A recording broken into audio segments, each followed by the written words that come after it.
It's my great pleasure, and I would encourage everyone to help me welcoming the board chair for the El Paso County Board of Commissioners.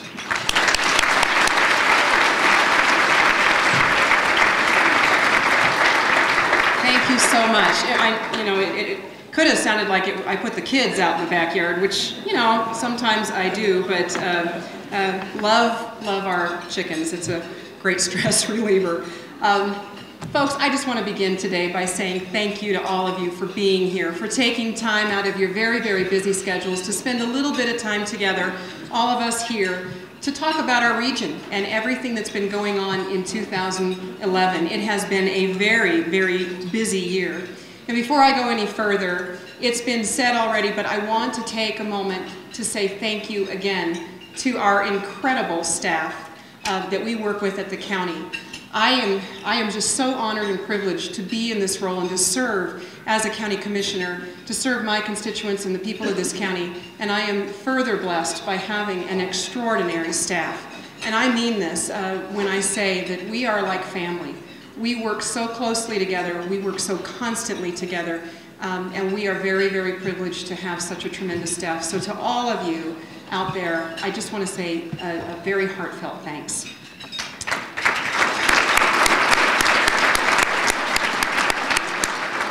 We did pass some noteworthy milestones this year. We finished some big projects, huge projects, and made some important strides in our sesquicentennial year.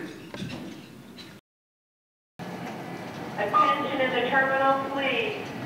Ladies and gentlemen, we are proud to be receiving the U.S. Honor Flag at the Colorado Springs Airport this afternoon.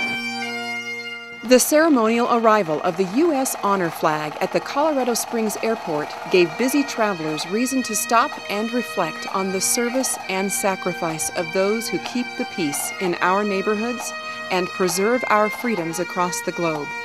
At El Paso County, we were honored to have this flag, which flew on the last mission of the space shuttle and which has traveled all over the world to honor the service of military personnel and law enforcement officers who have given the greatest sacrifice in the line of duty, as the centerpiece of our sesquicentennial celebration in September. Hundreds of El Paso County citizens joined us on a very warm September Saturday at the historic 1903 El Paso County Courthouse, now home of Colorado Springs Pioneers Museum, to learn a little more of the county's 150-year history. School District 11 musical groups performed for our event, and D11 students provided honor flag artwork for a showing at the airport, the museum, and the county office building. By the way, some of this artwork is now being boxed up to be displayed in presidential libraries around the country. As we observed our historic past in 2011, we also noted some historic firsts. This was a year of consolidation and big moves for El Paso County government. Collectively, we call them our Strategic Moves Initiative. The planning started back in 2008, and the plan was approved in 2010. But the actual moves started in the spring of 2011, when nearly 400 employees of the Department of Human Services packed up and moved over 2 consecutive weekends. They moved from worn-out, overcrowded facilities with inadequate parking on Spruce Street to new, highly efficient facilities with plenty of parking at the Citizens Service Center on Garden of the Gods Road.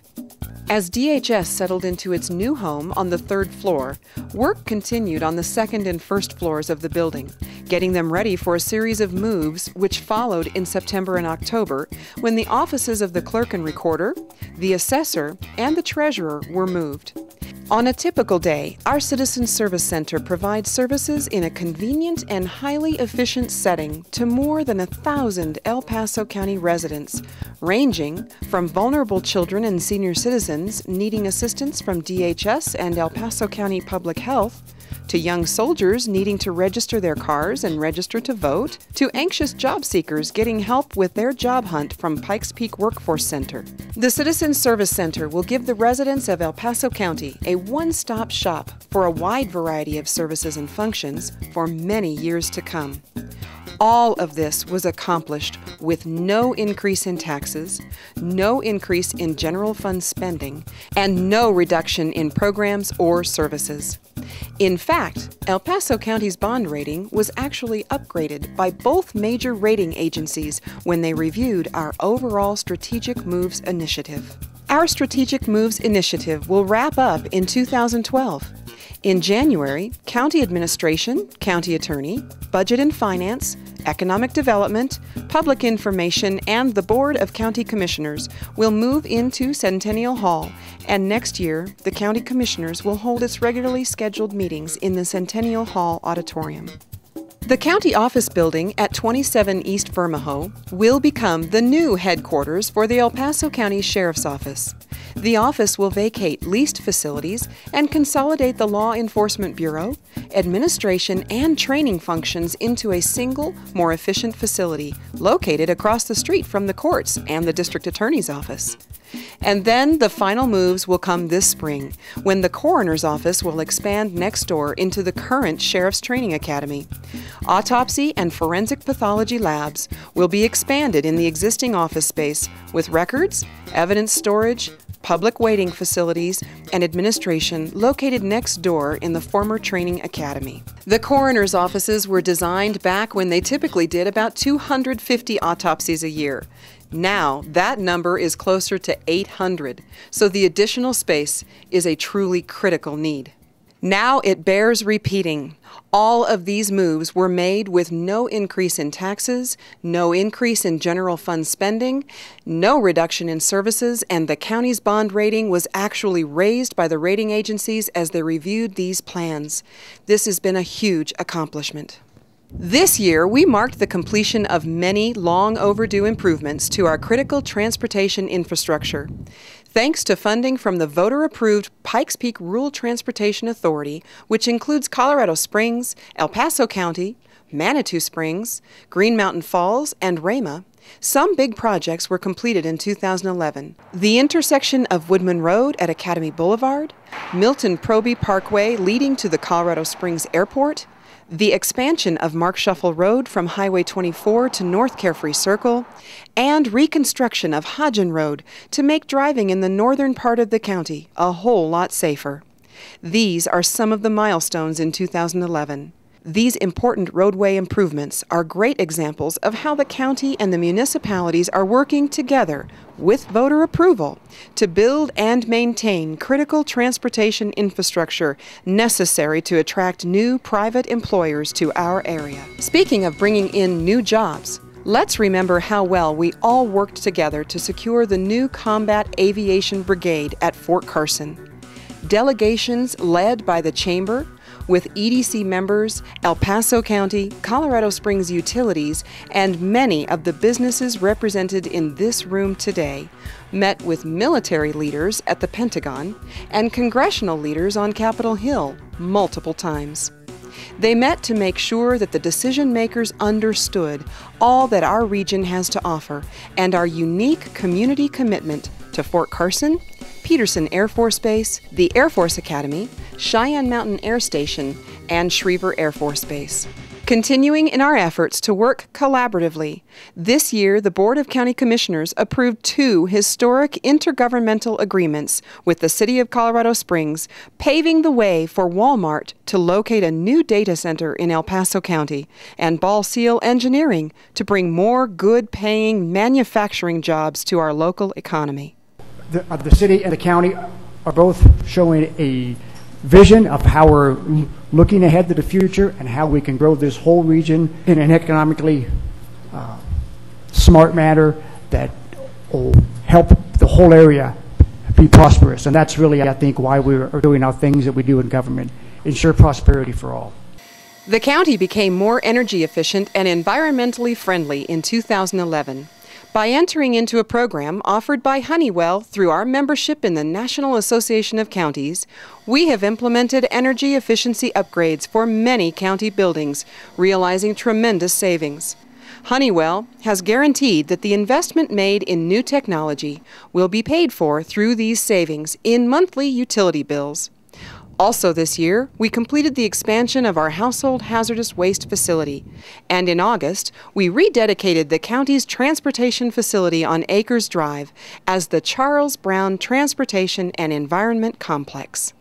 This year alone, this facility, which is funded from tipping fees paid by waste haulers using local landfills, has collected and recycled or safely disposed of 90 tons of computers, monitors, televisions, and similar electronic waste, 7 tons of household batteries, 10,000 gallons of used motor oil, and 64,000 gallons of latex and oil-based paints. If improperly dumped in our landfills, all of these materials have the potential to contaminate our groundwater, so proper disposal is a critical public safety issue. So far this year alone, 15,000 residents have taken advantage of this facility, and its recently completed expansion means that it can now accept limited quantities of hazardous waste materials from small businesses as well as homeowners. Once again this year, El Paso County will host the Feed the Children event on December 17th. This annual event began 11 years ago in the parking lot of our old Department of Human Services offices on Spruce Street in downtown Colorado Springs. And we were able to provide food, clothing, and toys to about 50 families in need all those years ago. The outreach has grown dramatically each year with the increase in donations and regional partners like Springs Church, Mercy Springs, the Music Evangelism Foundation, Goodwill Industries, Aspen Point, Home Depot, and a long list of others. With their help, we gave food, clothing, blankets, toys, books, and services to over 6,000 people last year. All of our efforts are a result of donations, selfless volunteers, and overwhelming response from within our El Paso County communities to come together to help during the Christmas season. Here at El Paso County, we believe in fostering partnerships with the faith-based community, nonprofits, individual benefactors, and other assistance organizations in order to fill the gaps that we cannot fill and in many cases should not fill. It is this tremendous spirit of community and constant desire to reach out as a regional family that pushes us forward in our efforts and allows us to provide all that the community has to offer to those families who are struggling at this time. Well, folks, I'll tell you, while our Feed the Children is a tremendous example of how many of our neighbors are willing to step forward and lend a hand during this time, it's also a good annual reminder of just how many of our neighbors are having a tough time in this difficult economy. About 1 out of every 10 El Paso County residents was eligible to receive some sort of food assistance, that's food stamps, this year. Our returning military members have a tough time finding jobs, and military cutbacks are likely as Washington struggles with its enormous debt. When this year is finished, our El Paso County Department of Human Services will have processed 13,000 reports of suspected child abuse and neglect. That's more than the city and county of Denver. But the good news is that we're learning. We're learning to work together more and to work together better than we used to. And we've seen that it pays off. We recognize that we will need to work smart, that we need to work together to make sure that our region is competitive when it comes to attracting new jobs and removing the barriers to business that make it unnecessarily difficult for our existing employers to succeed and expand.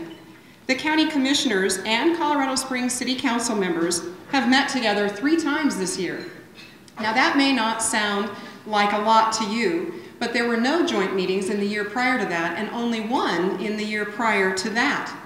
And I want to just pause to say a huge thank you to Mayor Steve Bach and to the City Council members for all of the time that we've spent together this year and all of the willingness that they have to work together collaboratively. It is what our constituents expect of us as we work to find efficiencies and work together in this community to find those kinds of things that really make sense as we work together. And so I want to thank each one of you who are here from City Council for all of our efforts that we have together. And more important than the number of times that we meet, of course, is the direction that we give our staff. and a shared understanding that local government must not create unnecessary and oppressive barriers to business. With that, I also want to thank, as we have heard before, our Chamber of Commerce and all of our barriers to business folks who are here with us today. And I don't know where all of you landed in the room, but I've talked with you earlier today, and I know you're here. And I want to thank you so much. I do remember Stephanie and Dave years ago in my office that day when we started talking about this, and it is just so wonderful to see this group working and making recommendations to our board so that we can absolutely make a positive difference in our land development code and all the process. I sincerely thank you. Thank you. Now speaking, thank you.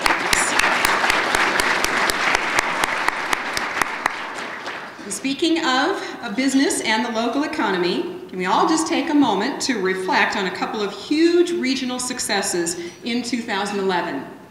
Doug Price and Terry Sullivan, the mayor and city council, the governor and the county commissioners, and many of you in this room had a part, some big, some small, but all important in making sure that the ladies' professional golf event and the pro cycling challenge came here and were both huge successes.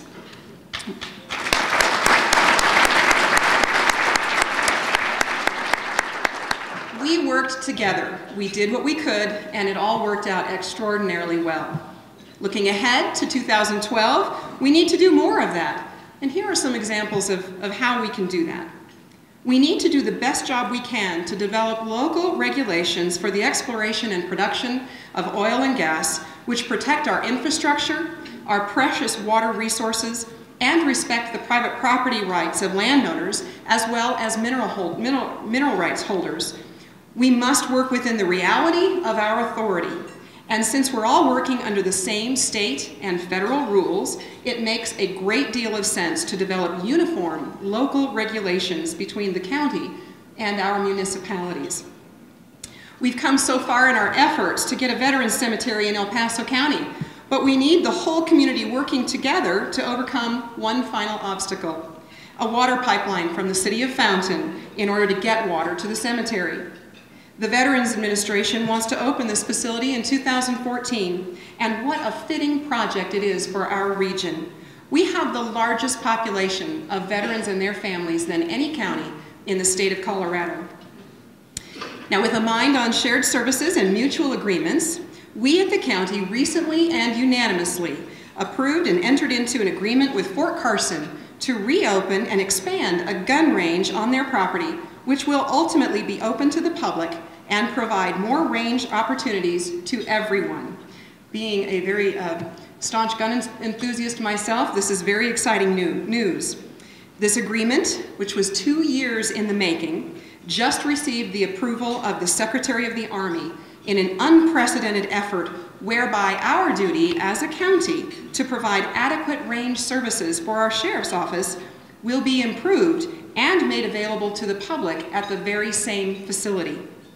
Funds will be raised through a nonprofit foundation called the Soldiers' Friends Foundation to complete the austere first phase, and operations will be handled entirely through the Morale, Welfare, and Recreation Office on Fort Carson. All of the net proceeds will go strictly to benefit soldiers and their families. Now, our ceremonial groundbreaking just happens to be tomorrow. We have a lot of work to do to make this unprecedented partnership with Fort Carson the kind of success that we all expect. And I want you to know that you're all invited to this ceremonial groundbreaking. It is tomorrow at 11. All you have to do is go down I-25 and take exit 132 right there at gate 20, and you can't miss it. So we invite all of you tomorrow at 11. We need a regional approach for stormwater management. Now, I say that knowing that most of us in this community would rather we never heard that term again. But there are county roads and city streets that wash out or have to be shut down during and after many storms, and the damage to public infrastructure and private property just cannot be ignored. I've been literally in over my waist and ankles and knees in different storms and different storm events in torrents of water, and working with staff to save homes and public property during all of these events. Drainage is not something that most of us think about very often, but it occupies a significant amount of our efforts and our time. We need a regional approach to animal control. We overlap resources. We euthanize many animals in our region. Disease and neglect is far too prevalent, and the Humane Society struggles to solve these problems on its own. We need a regional economic development policy and a known set of options. That's so important. A known set of options to help the EDC with the important task of bringing in new employers. And finally, for now anyway, should you have to figure out whether it's in the city or in the county to fill a pothole or have someone come out and fix that, or find where to go for your court appointment, or who to call for a land use question, would it be better to have a get-together on a 311 system, perhaps, where all residents could call a single number to get answers like these? With a constant focus on citizen service, this is something that we are seriously exploring. The county has made some tremendous progress in 2011. Regionally, we've had some extraordinary successes. But there is so much more to be done, and it will take the continued commitment of all of us to get those jobs done. It is not at all important that we agree on everything.